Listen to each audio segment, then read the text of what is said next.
Welcome to the Welsh Yogi Podcast. Vishnu Padaya Krishna Prasthaya Bhutale Srimati Bhaktivedanta Swaminiti Namine. This is chapter 6, by the way. This is chapter 6 entitled Dhyana Yoga of the Bhagavad Gita. And this Dhyana Yoga, Krishna explains this whole, what we call Astanga Yoga, this deep meditation, where the type of meditation you have to do in this yoga is you have to, like a computer basically, you have to shut down, you withdraw the senses from the sense objects, you just withdraw everything in, you go inward to practice this. And this, these are not normal people. To do this, you have to kind of really, you can't live, you don't live in the cities for this. You see people practicing so-called yoga, but these are just a parody of what actual yoga means. It's not, it's a whole lifestyle. You got to, as I say, Krishna gives the example of a tortoise withdrawing his limbs. So you have to withdraw from the material world. You have to withdraw all engagement and to go inward. So Arjuna says, this is really tough. He says, this is difficult to do.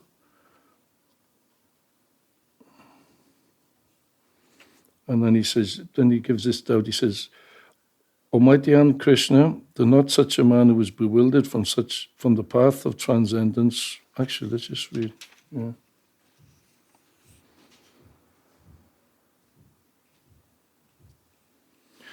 Yeah, so he says it's too difficult. So this is verse 37. Arjuna he's expressing his doubt. He's expressing his anxiety. He's saying, Arjuna said, this is text 37, O Krishna, what is the destination of the unsuccessful transcendentalist who in the beginning takes to the process of self-realization with faith, but who later desists due to worldly mindedness, and thus does not attain the perfection of mysticism? Almighty Am Krishna, does not such a man who is bewildered from the path of transcendence fall away from both spiritual and material success and perish like a riven cloud with no position in any sphere? So he's saying, what if I don't make it? You're asking me to be spiritual, that means I'm not going to make it materially because you're asking me to dedicate spiritually. But what if I don't make it spiritually? What happens? And if I don't perfect this? Well, so I don't perfect it materially and I don't perfect spiritually. What happens? So then Krishna, we started last week then he said, this is my doubt, O Krishna, and I ask you to dispel it completely. But for you, no one is to be found who can destroy this doubt. So Arjuna has doubts. So doubts are okay. When you have doubts means intelligence. That means we're questioning things. And we should question, not just accept things blindly. So this is a verse we read last week when Krishna began to reply to Arjuna. The Supreme Personality of Godhead said, Son of Pritha, a transcendentalist engaged in auspicious activities does not meet with destruction, either in this world or the spiritual world. One who does good, my friend, is never overcome by evil. So anyway, in the purport is described there, then Srila Prabhupada describes the different types of activities or different types of living entities who perform activities. And we described that basically good will always overcome evil. Krishna says to Arjuna, you don't ever think an activity is not worth doing. A good will always overcome. This is what Krishna is saying. It never goes in vain. You're trying to do good, and then it'll always overcome. It's never lost, those activities. But the difference between material activities and spiritual activities is that bhakti is continuous. This is what Krishna will begin to explain. That once you start the process of bhakti yoga, you don't stop it. It's continuous. Like if you do, because it was explained that different types of living entities perform religious activities to go to the higher planets, to go to the heavenly planets. That's called payasat, piety. When they perform religious, that's like, but once your piety runs out, you got to start again. It's like you're going to go on holidays, your pieties you saved up, but once your money runs out, you've got to come back home. Isn't it? You go on holiday, you save up for 2 weeks or whatever we go. You might go to the heavenly planets and you might spend many lifetimes up there. But once your piety runs out, you have to come back and you've got to start all over again. You've got to start building up. You've got to start going back and building up your piety, building up your work.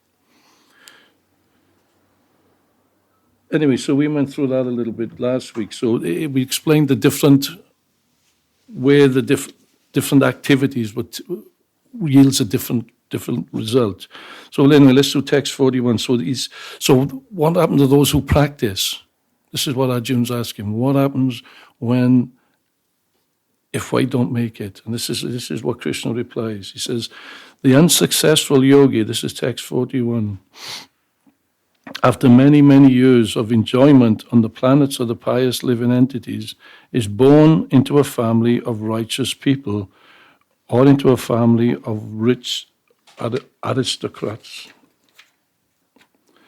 So the purport is the unsuccessful yogis are divided into two classes. Okay, one is fallen after very little progress, and one is fallen after long practice of yoga. The yogi who falls after a short period of practice goes to the higher planets, whose pious living entities are allowed to enter.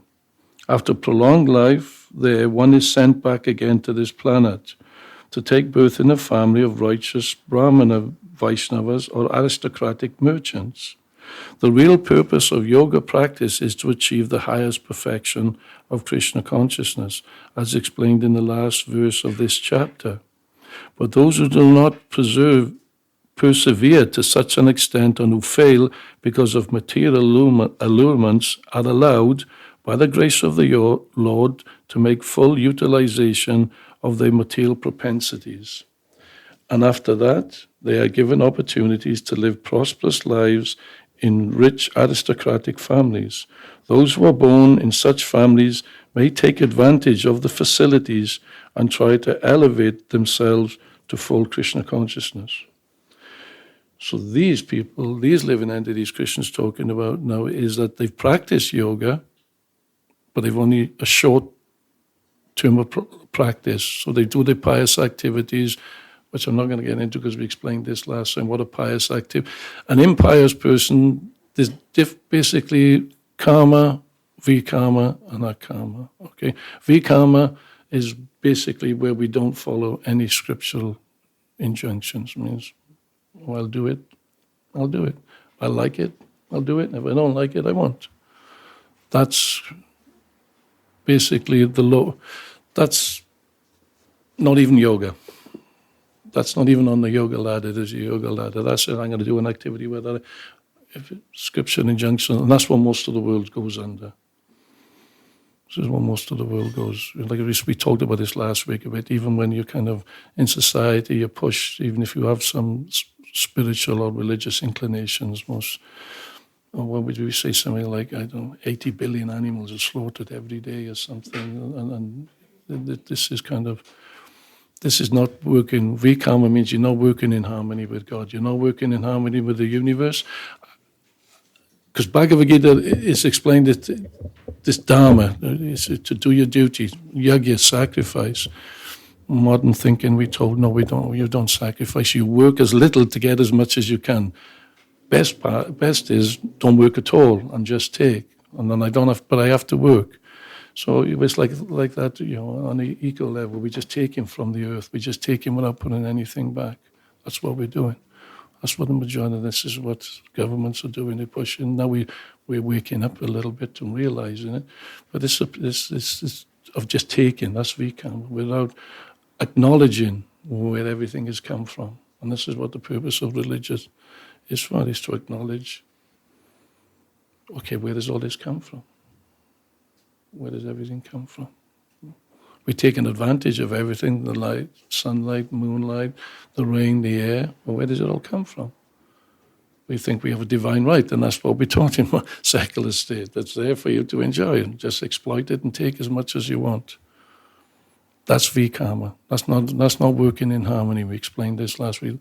You won't find happiness there. You're just going to find frustration, and you're just going to find anxiety, and you're just going to find distress.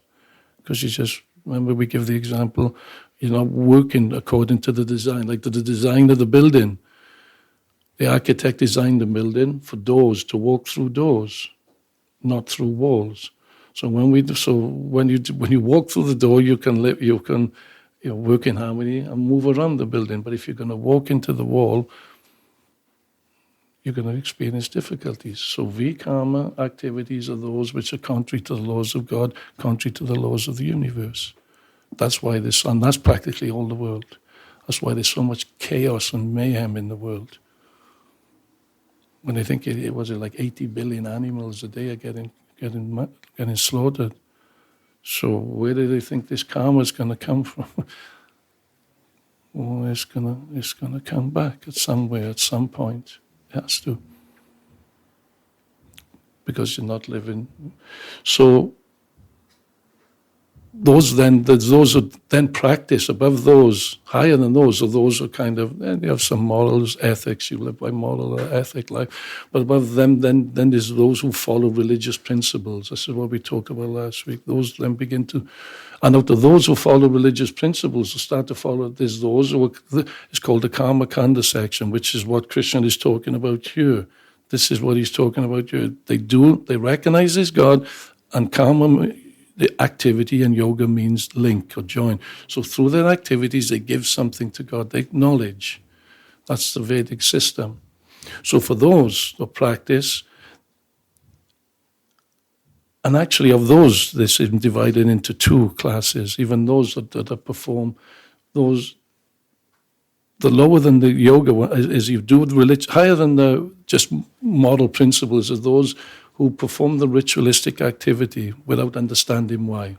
And that's what this is where most people are practicing religion. They don't understand what the purpose is behind the ritual. The ritual is there for the purpose. It's meant to design to bring you closer to God or Krishna. But if you don't understand that, if you ask most people why are they practicing Christianity, or why they practice Islam, or why you practice in Judaism, they say, well, I was born in this. Well, this is my tradition. But no, why? So those who are questioning why, the purpose behind, they are the more advanced yogis, and we'll get into that in a little bit now. But when you're practicing the ritual without understanding, just for some material pleasure, you can go up, you can then go to the higher planets. But Krishna is saying, it's temporary. You can't stay there. So you have to come back. And this is where they go. So if you practice after a short time, because Arjuna's asking, remember, what happens? So Krishna has given these different, so if you're only practicing for a short time, you'll go up to the heavenly planet, because you don't lose whatever pious activities will come back. It's a law of karma. Whatever you put out, it comes back. So if you're putting out, impious actions, impious activities will come back, both individually and collectively. So these living entities will go up to the heavenly planets, and then will come back and take birth there yet again in this material world, but according to their inclination. Because in the next verse, let me just read this. Or if they're unsuccessful after a long practice of yoga, he takes birth in a family of transcendentalists who are surely great in wisdom. Certainly, such a birth is rare in this world. So these are the other transcendentalists who are practiced after a long time. They will be born. Let me just read this purport, because Prabhupada says here, birth in a family of yogis or transcendentalists, those with great wisdom, is praised herein because the child born in such a family receives a spiritual impetus from the very beginning of life. It is especially the case in the Acharya or Goswami families. Such families are very learned and devoted by tradition and training, and thus they become spiritual masters. In India, there are such spiritual Acharya families, but they have now degenerated due to insufficient education and training. By the grace of the Lord, there are still families that foster transcendentalists generation after generation. And it is certainly very fortunate to take birth in such families.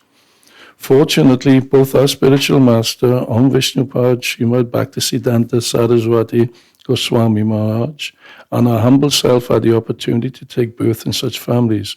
By the grace of the Lord, and both of us were trained in devotional service to the Lord from the very beginning of our lives. Later on, we met by the order of the transcendental system. So Prabhupada is saying that if you practice for a long time, then you'll take birth in a family of transcendentalists and you'll take it up because you're born into that family. So it's easier, but this also impacts us because this says, on taking such a birth, he revises the divine consciousness of his previous life. So this is the point we're going to make. On taking such a birth, he revives the divine consciousness of his previous life, and he again tries to make further progress in order to achieve complete success of Sanakuru. By virtue of the divine consciousness of his previous life, he automatically becomes attracted to yoga principles, even without seeking them. Such an inquisitive transcendentalist stands always above the ritualistic principles of the scriptures.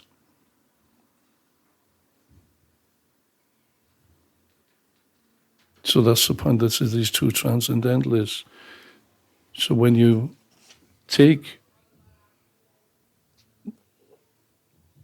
practice for a short while, you can take birth. You don't lose it. That's the thing, because spiritual life is a continuous. But where the soul stays with the soul. So you'll go, you'll enjoy it, but then you'll come back. You could take birth in a rich aristocratic family, but it doesn't guarantee that you'll take up the principles of spiritual life again. Because you're attracted, because we take birth in a particular situation according to our previous karma. And this is what he's saying, because he says you'll get an attraction. So if you're fortunate enough to take a birth like Prabhupada, the family of pure devotees, and he's talking about Srila Bhaktisiddhanta Saraswati Thakur, who's the spiritual master there also. He took birth in a spiritual transcendentalist family. Then they said they met by divine order. Boom, they met. And then this Krishna conscious movement spread all over the world. It was by divine arrangement. There's no such thing as chance on taking birth. There's no such thing as chance. It's not random. Nothing is random in the universe.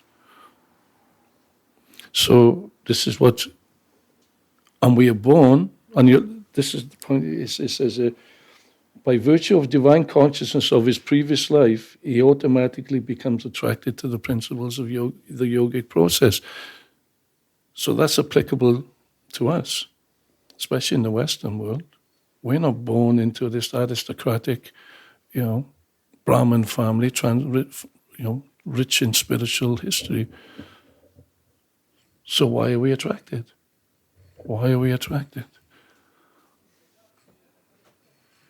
So that this is what, and it feels like that. Once you start to practice, you'll feel that, I've been practicing this before.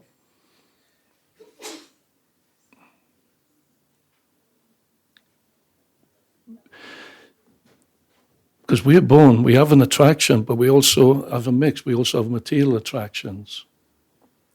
And herein lies a clash. Here comes the tension.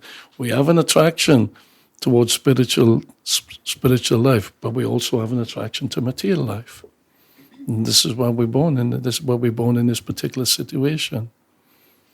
So when we try to practice spiritual life, the pull of material life, that's the pullings. There's the pullings and the pushings, and that's the conflict that we get. And we're all born in a particular situation. We all have a particular body. We're born in a particular family. We're born in a particular country. We're born in all particular shapes and sizes, and all this is it's because of our desires. It's based upon our desire and it's based upon our karma. Otherwise, how do we get this? Where does it come from? Where do these bodies? It's by the divine arrangement of the Lord. Everything is by the divine arrangement of the Lord. It's not just random. So when we practice you'll have an attraction. You'll ask me, why is it Rupa Goswami says Krishna consciousness is a continuous thing. Consciousness is a continuous thing. You don't turn your consciousness on. You can't just turn it on and off. How you go to bed at night and you sleep at night, isn't it? You'll generally wake up in the morning. So if you go to bed and you're not in a bit of a grumpy mood, you don't wake up in you'll wake up in a grumpy mood. But if you go to bed in a more spiritual mood, Krishna conscious mood, that's what you read before you go take rest. You spiritualize you try to, because once you go out, then you have no control. We can't control the mind when we're awake. What to speak of when you're asleep? Then it just goes out into the universe. So consciousness is a continuous thing. So why are some people attracted to Krishna consciousness? And it's their fortune that they are born. When you see someone who's born into that particular situation, it means they practiced in a previous life. If you see devotees, children of devotees, that means they've been practicing and they got an opportunity to take up from where they left off. But also it says you'll get an attraction. So that attraction is coming from a previous life. We practiced previously. And he says, with an attraction, he says, he automatically becomes attracted, even without seeking him. Such an encouragement, because he has an attraction. Now you realize our problem also is, if you've got an attraction to practice, it's easy. But when you don't have an attraction and you want to practice, or the attraction of material desires and material attachments then start to pull. That's what the practice is. That's what practicing devotional life is. It begins to purify and cleanse those material attachments and material desires so they don't have such a hold. And the hold on us starts to loosen the grip. Because Arjuna's asked previously, what is it that pushes me? What is it that drives me? And I know I shouldn't be doing this, but it's our material desires and our material attachments. So we taking birth here in a particular body, in a particular place, with an attraction to Krishna consciousness or spiritual life, because that's why we've taken it up. Otherwise, what are we doing here? Why have we come here? Why at a particular time, at a particular day? We previously practiced. It just makes, when you understand, well, why? Well, why? This is what the Bhagavad Gita is saying. We've already practiced. Now, if you've practiced after a long time, that's where you'll take up where you left off. When you come into, then you'll take up where you left off. That's where, when you come to spiritual life and you really go in and everything's going well and you're speeding up, and then when you start to slow down, that's where you're picking up from your last life generally. That's where you're starting to pick up. You're starting to pick it back up again. And it makes sense when you think of it, because when you first come, we all get this boost, and Krishna consciousness is wonderful, and yeah, we love this, and then wait a minute, and then Krishna, because that's where everyone gets this initial surge of mercy from Krishna, because if you come into Krishna consciousness, you're making, and Krishna's reciprocate, he's taking charge. He's taking care. You guys going nuts around you today? Something in the water, I'm sure is going mad around here.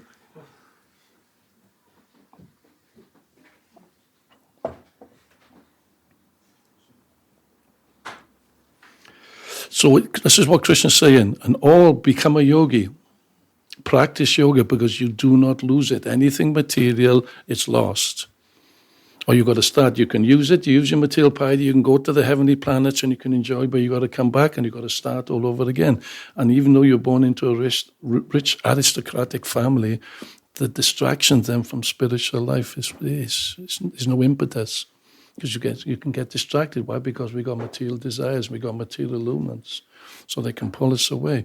Where there's this higher bed, for those who've practiced longer, will take birth in family of transcendentalists, where they really taught from childhood, from birth. They do all the samskaras, they practice spiritual life. So it's easier. So this is what Krishna is saying. This is so according to how we've practiced in our last lives, this is where we are in where we are now. And then Krishna says, because he says, of all practice, be a yogi. A yogi is greater than the ascetic, greater than the empiricist, and greater than the fruitive worker. Therefore, O Arjuna, in all circumstances, become a yogi. This is what he says. Practice yoga. And why is a yogi greater than the ascetic? He's greater than the yogi? Because it's karma. Then he's talking about the karma kanda section, where you're just doing it for some material gain. Whereas a devotee practices just for the pleasure of Krishna. He may have material desires. He's got material desires, but he doesn't practice his devotion for that. His devotion is to please Krishna. He's not asking for his desires to be fulfilled. He's asking to please Krishna. Whereas the karma yogi, he's practicing his pious activities for some heavenly enjoyment. He wants. So higher than that is, and greater than that is the aesthetic. The aesthetic he practices, but to merge into the Brahman, to merge into the white light. Then higher than that is the empiricist, is he who kind of meditates on the super soul. So he's the aesthetic that meditates. So there's a hierarchy, he says, but of all, he says you practice yoga, but then there's different destinations for each yoga. That's called the yoga ladder. It's not that Bhagavad Gita doesn't say you just all practice and we all go to the same destination. You don't. It's not according to Bhagavad Gita. It's not like that. The path is one, but that's where the yoga ladder. Once you're on the ladder, there's different steps on the ladder. You're practicing bhakti, but it's a step of bhakti. And the topmost of bhakti is when you see Krishna, let's see what Krishna says. And of all yogis, the one with great faith who always abides in me, thinks of me within, renders transcendental love in service to me, he is the most intimately united with me in yoga and is the highest of all. That is my opinion. So Krishna says, this yogi who worships me with love, who meditates upon me, he is the greatest of all yogi. And Krishna says, that is my opinion. Everybody's got an opinion. Okay? So everyone will give you an opinion as well. Don't worry, everybody's got an opinion. So whose opinion should be? So Bhagavad Gita recommends take Krishna's opinion because he's a perfect source of everything. There is no fault there. So you can everyone will take opinions. Everyone will give you an opinion. That's what you discriminate. You've got to use your intelligence then to figure out who to listen to. Who to listen to. We listen to Krishna or Krishna's representatives, or then you pay your money, you make your choice. It's free will. We've got free will. But why are we attracted? You'll be attracted because of your previous life. That's why some people use talking Chinese to them. It's just want to be talking Chinese because it's just like a foreign language they don't understand. So why is it that some are attracted and some are not? According to the Bhagavad Gita, it is that we've been practicing previously because it's a continuous. You don't lose that. It's a continuation. Even at the end of the body, it'll continue in your next life. You've taken 20%, 21% next life, 50, like that. But anything materially, even material piety, once you've exhausted your piety, you've got to come back again. You've got to come back and start all over again. Start building up that piety to go back to the heavenly planets. And that's okay, but it's not the perfection of yoga. The perfection of yoga, that's what yoga means, to connect to God. And that's what the rituals, if you just hang up in the rituals, then you're not going to connect to God. And this is what Krishna is saying here. So you've got to understand the purpose behind the rituals. So why are some people, that's why are some attracted, and some people are just attracted to the rituals. Yes, this is my tradition, I'm born into it, and they're happy to do that, and they don't want to go any further. And that's fine. Krishna says you don't disturb the mind. So they know we shouldn't do that. If that's where they want to go, you leave them there. But those who are inquiring more, that means they've been practicing. No, but why are you doing this? Why are you practicing? Why are you practicing these rituals? See, the rituals, that's called, Rupa Goswami says, is niyamagraha. When you practice the rituals just for the sake of the rituals, and you don't know why the rituals are there, that's called dogmatic. We follow in dogmatically, or we follow in ritualistically. We don't understand why I'm doing this, I'm just following. And niyamagraha also means, I don't follow the rituals. I don't do the rituals. I just love God. I don't need to follow any rituals. How many people you see like, I just love God. But why do you love God? No, it just feels right. It goes on feelings. And yeah, it's a very subjective thing and it's difficult. No, you have to follow a process. Otherwise, your voices and, how many times does people go on killing in the name of God? God told me to do this. So no, you have to understand why these rituals. The rituals are meant to bring you closer to God, and those are the higher when they practice, not just for the rituals, just for the sake of getting material prosperity. Then we use rituals, but it's to bring you closer to God. It's like, if you're just using the rituals for the sake of the rituals, the husband comes home and the wife says, well, I haven't cooked you dinner. You know I love you anyway. Something, you don't. That's like not following the rituals. Yeah, you don't need to. I don't need to show my love. I don't need to do it. No. Devotion means I'm practicing. I'm following the rituals to show my devotion. Not that I'm not practicing. I don't know if I made that point clear then. So not following rituals, just saying I love God and I don't have to follow God, any rules. That's niyamagraha. It's called. This is not what Krishna is talking about. Following niyamagraha, following the rules and regulations, but to bring you closer to God, not just for the sake of it, not just because I was born into it. And when we start inquiring, this is what these are the more a little bit more advanced. And the highest of all is those yogis, or Krishna says, who think of me with love. And that's what the goal of Bhakti Yoga is to worship Krishna with love. That's what the absorption, because then he goes into the 7th chapter and then begins explaining everything about Bhakti Yogi, of the Bhakti Yoga, how to practice Bhakti Yoga. It begins with hearing. You have to hear how to practice it. Otherwise, how do we know how to practice? How do we know to do anything? We need guidance. We have to have guidance. You can't just say, I don't need anyone to guide me to God. We need guidance in everyday life. We need guidance. You've got to go, isn't it? You've got to go to, if you become a doctor, you've got to go to the British Medical School and get guided.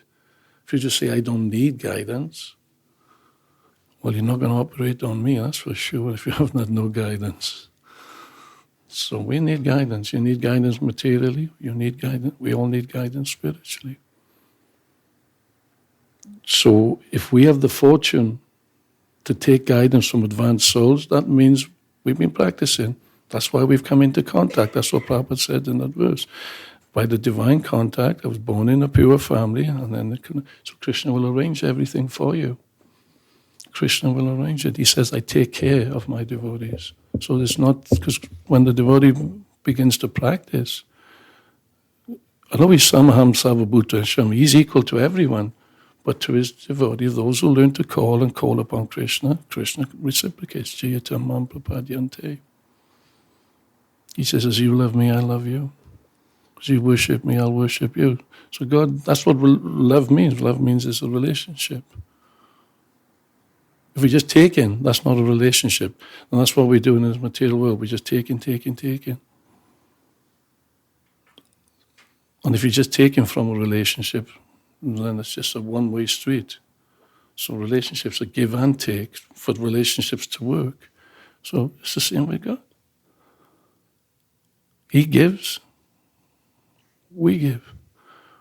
We give in devotion. That's what bhakti is. That's what an act of devotion is. An expression of love. Devotion means it's an act of love. And it may be small acts of love, but that's fine. Krishna appreciates everything a devotee does. So that's why we have to learn how to practice devotional service. And then the benefits, because then however far you take, you'll benefit in your next life. Because the Bhagavad Gita begins with saying you're not the body. There's a difference between the body and the soul, and death is only for the body. So where are you going to go? Where we taught this? Where we taught this in material education? You go to any school, where you taught? They don't teach you about this. They don't teach you. So in the next life, you'll benefit, but even in this life, you'll benefit. Because you'll become more peaceful, you develop in your love for God, you'll feel more compassion, you'll start to develop all these good qualities, these godly qualities, which we've all got. Every one of us has got. So in this life you'll benefit, And you will in the next life, because you'll carry on going. It's a continuation. You won't lose it. It doesn't stop. Krishna personally takes care of us. Anyone. Krishna is anyone who calls to Krishna, he will reciprocate. It's anyone. That's what he says, Samaham Sarvabhuteshu, I'm equal to everyone. But for those who call me, then he reciprocates. It's not that he loves anyone anymore. He's any more than anyone else. He's reciprocating with that person who's calling him. That's what he's doing. So the more devotion that we develop towards Krishna, the more we show that he will just reciprocate. He's not favoring one over the other.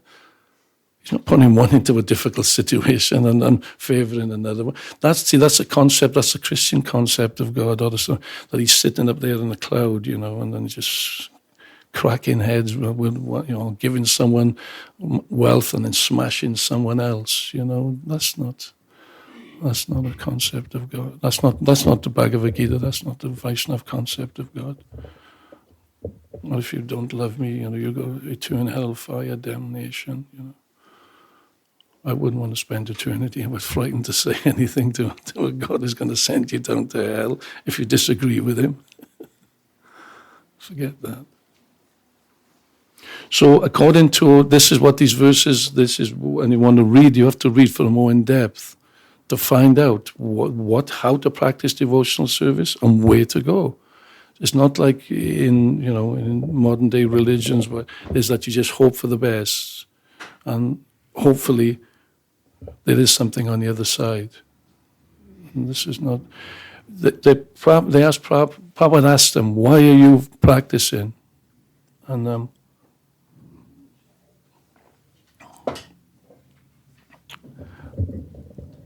they said and the devotee said to Prabhupada, "Because you've asked us, Prabhupada." He said, No, why are you? He's asking, why are you practicing? And he says, because it says so in the scripture. He said, yeah, that's good, but why are you personally? Why are you practicing devotional service? And so that's what, we follow scripture, but what is, because Krishna consciousness is experiential. You're experiencing it. That's what then keeps you moving, because you're experiencing Krishna consciousness. It's like, and anyone, I'm not talking, anyone who's been practicing for a short amount of time will feel that, isn't it? You read something, you go, wow, I've been reading this for years and something, because you're experiencing, you'll come before the deities, you'll say, well, the deity, wow, they look so beautiful today, and they'll draw you in. That's experiential. You'll taste some prasadam sometimes, and because it defies the normal physical material laws. It's just, why is I just reading something? How am I getting something out of this? Well, what's going on? So materially, you just won't figure it out. I think it's just your imagination, John. It's all in your head, But then when you see the deities, because it's so attractive, because you have devotion in your heart, it's Krishna drawing. So you're experiencing it. And it defies normal material and logic. You won't explain it like that. Or when we're doing kirtans, we're not exactly musicians or whatever, and it's a bit ring rusty, but sometimes you'll experience it. What is it you'd experience? It's experiential. It's real, because you're experiencing. And this is so Krishna consciousness is immersive. It's like when you're hungry, you don't need someone to tell you when okay, you're full. You don't need to eat anymore. You don't need someone to give you a certificate, because you're experiencing it. Krishna consciousness is experiential. Now, if you're not experiencing it, this is why the test, then you can inquire, well, why am I experiencing this? Just like any other test you do in science. If you're not getting the results, you can go back and go through, well, what are you doing? How are you experimenting? What practices are you doing? Like I say, the first thing a devotee will say, are you chanting? That's the first step. And he will say, yes, well, how many rounds are you chanting? What time are you chanting? Because these all have a bearing of how to get the best out of your practices. This is a science. And this is what it seems. So those who have that facility now to take off is we've been practicing in our previous lives. We're not getting hung up in the rituals. Most religions are just hung up in the rituals. That's why they can't agree. They can't. You do different rituals to what I'm doing. Therefore, I can't be wrong. You must be wrong. So then some religion, they go and fight. They fight. That's like nationalistic. This is my country, like Russia and Ukraine at the minute, or in the Middle East. Religions fight over the same thing. My religion, your religion, my country, your country. It's kind of like that when you're just stuck in the ritualistic of things, or ritualistic rules. You're just caught in rules. I'm a Christian, I'm a Buddhist, I'm a Hindu, I'm a Jew, all this stuff. It's nothing to do with it. It's nothing to do. The rituals are not taking you to God. Because God's not telling you to go and kill him. It's because they're not having guidance. So these souls were taken, we've all practiced in our previous life. This is what Krishna is saying. By some fortune, we have connect. Krishna's arranged it. That's why we're all sitting here and chanting Hare Krishna. It's not just random. Krishna's reciprocating with us. We've asked for it. Otherwise, what are we doing here? Even if you're just inquisitive, you're coming through, you're trying to figure it out. You're trying to figure out what's going on in the world here. And you haven't found it here because you wouldn't be sitting here if you found it. So everyone's looking, everyone's searching to connect to that, to find that perfect peace and perfect happiness. But you won't find it until we connect to Krishna, until you connect to God. Then you'll connect. That's what yoga means. Yoga means connecting. So if the rituals help you connect, then that's what the purpose of sure. So we're going to do connecting through some chanting. Nama Om Vishnu Padaya Krishna Pristaya Bhutale Shrimate Bhakti Vedanta Swami Iti Namane Nama Om Vishnu Padaya Krishna Pristaya Bhutale Shrimate Bhakti Vedanta Namaste Saraswati Devam Gauravani Pracharini Nirvishesha Shunyavadi Pachacharya Sakarini Namaste Saraswati Devam Gauravani Pracharini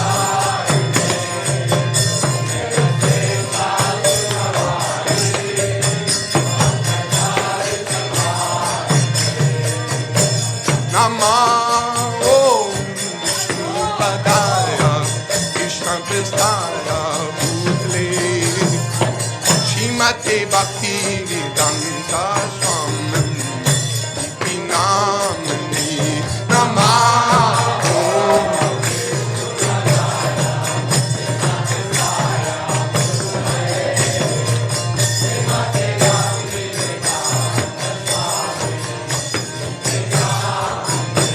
Namaste Saraswati Devam Gauravani Pracharini Nirvishesha Shunyavadi Pachacharya Sakarini Namaste